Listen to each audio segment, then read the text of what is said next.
Hi, it's Sinmi, and today I'm going to be talking to you about how I manage my online classes. Okay, let me say it with less flair. I'm going to be talking to you about how I manage my online classes. One of the things that is consistent across board these days is that a lot of schools now offer online classes, and I'm just going to be talking to you about why I take online classes and how I manage my online classes. So if you're interested in learning more about that, stick around, and of course, if you love what you're hearing, go ahead and subscribe, and I'll see you on the other side.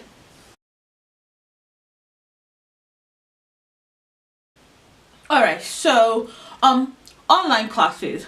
Online classes are a rising phenomenon.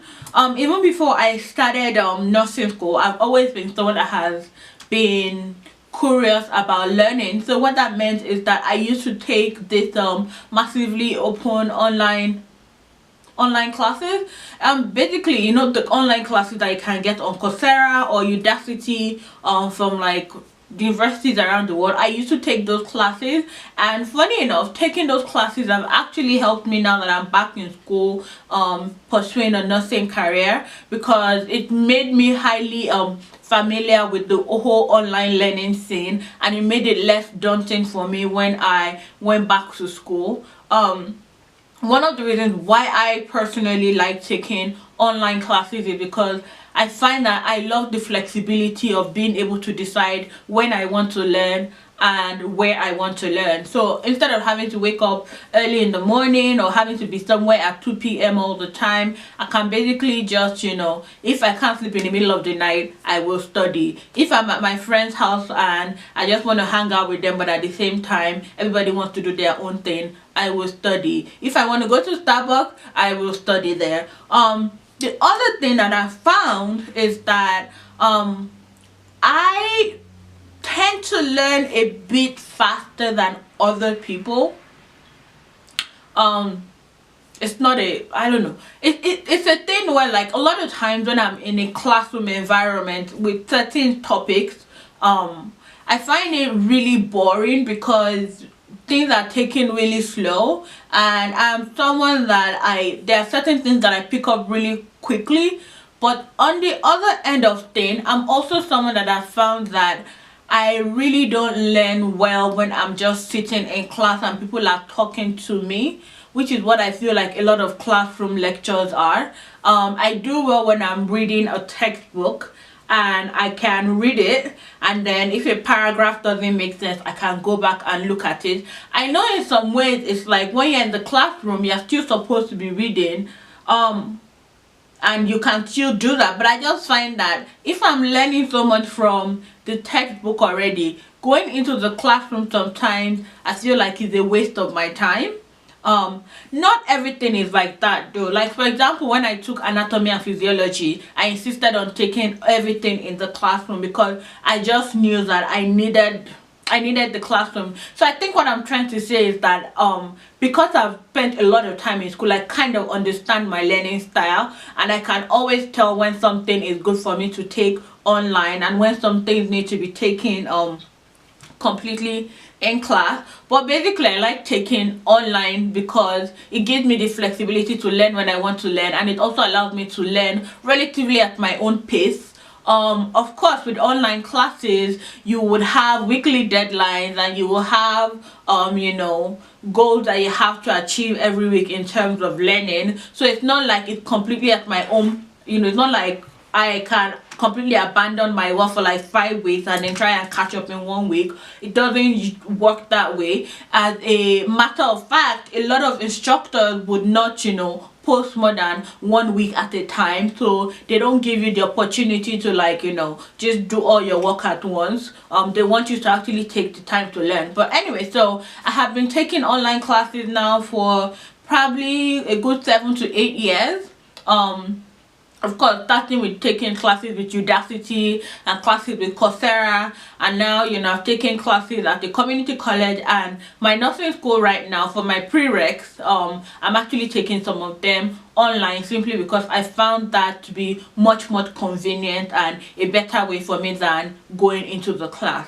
And so today I'm just going to talk to you about 5 things. As always, I always try to keep my points to 5 things that I can tell you about managing your online classes. So the first thing, most important thing for me, and I have to repeat again, most important thing for me is making sure that I read the syllabus. Okay, let me go back and say it in a better way. I have to make sure that I read the syllabus at the beginning of the semester. As a matter of fact, something else that I do is that I read the syllabus at the beginning of the semester, and then I try to read the syllabus like every couple of weeks and see where we're at in the classroom and see what's coming. The reason why I read the syllabus at the beginning of the semester is that the syllabus gives me an idea of what I'm supposed to be learning. It gives me an idea of what the pacing of the class is, and also gives me an idea of what times in the semester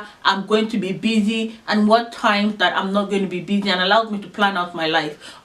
Particularly when I'm taking multiple classes. Right now I'm taking 2 classes online, so that way I know when I have, when there's an intersection in my classes. So if I know I have 2 papers due at the same time, I know that I don't want to wait until the last minute before writing each paper. Or if I know that each class has like 3 or 4 chapters that I need to read, I know how to pace myself. So I make sure that I read the syllabus and that I'm conversant with conversant with my with my deadlines and with the expectation that is being set in the classroom.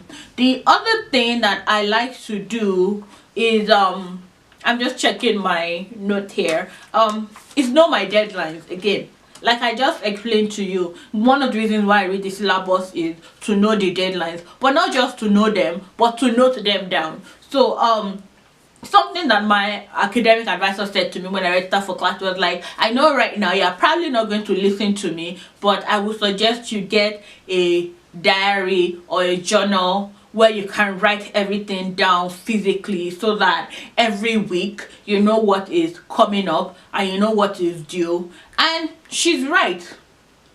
I kind of did not listen to her with the writing down part, but I did that last I did like last semester. Well, not last semester.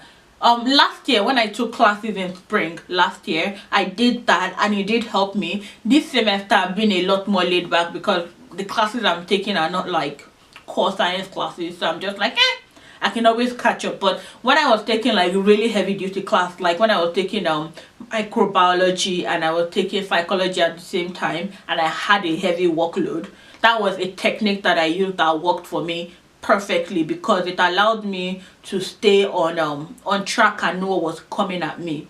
The other thing is that pay attention to your instructor's notes. So for me, with the classes that I've taken online, I found that at the beginning of the week, my instructors would generally leave a note on what the expectation is for the week, what the coursework is for the week, and what the grading scheme is for the week.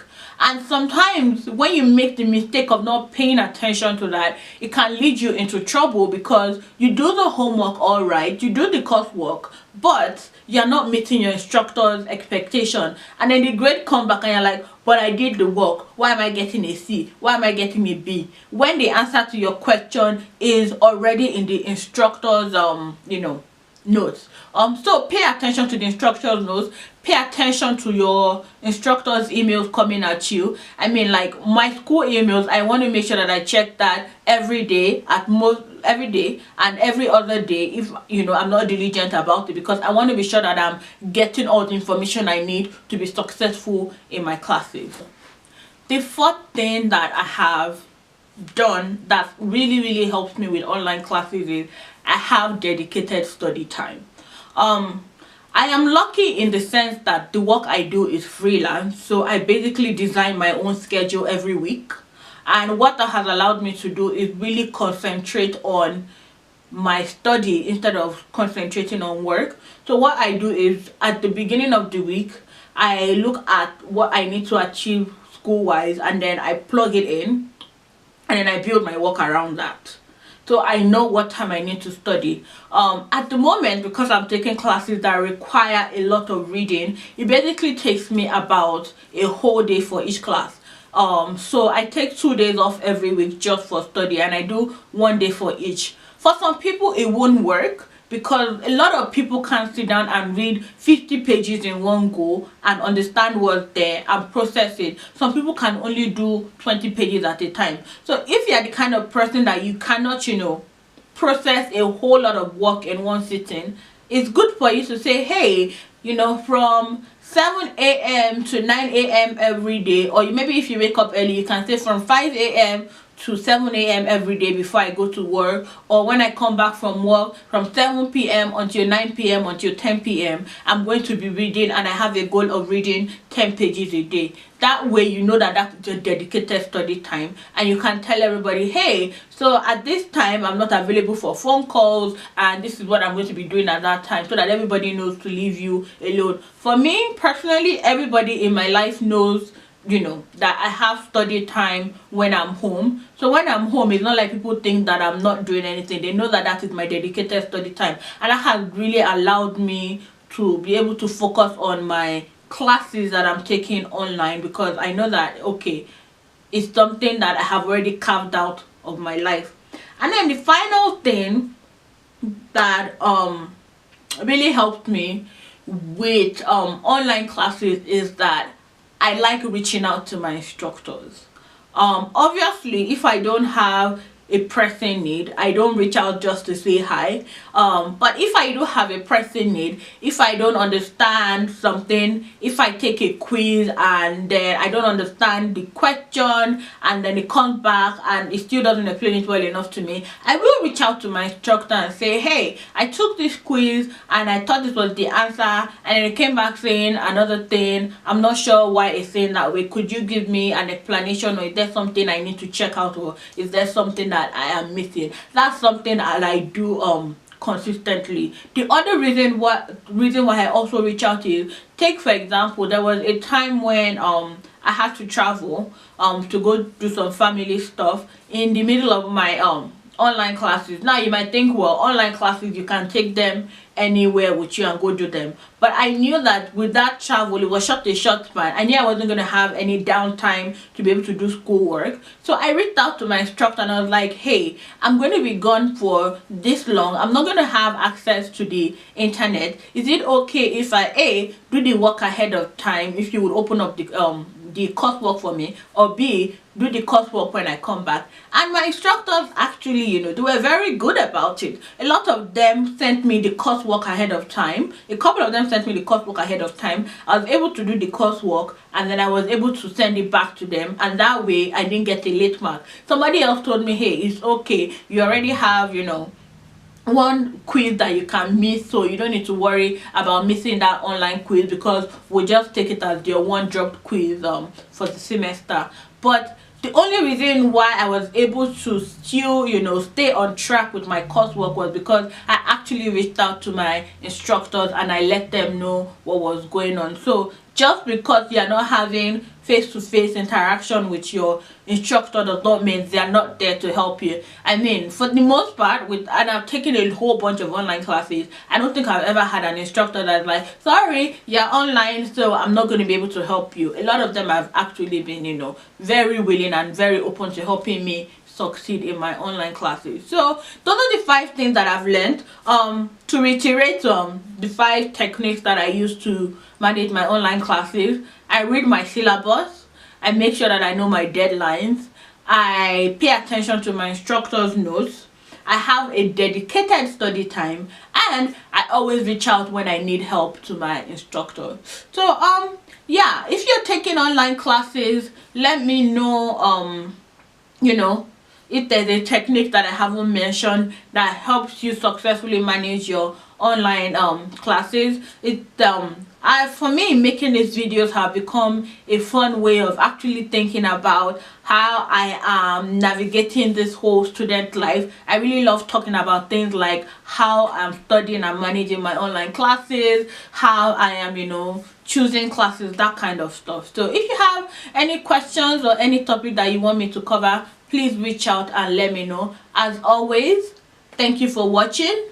Thank you for liking the video, because I'm sure you found this very, very informative. And also thank you for subscribing. I always appreciate your support. So have a wonderful time, and I will see you on my next video.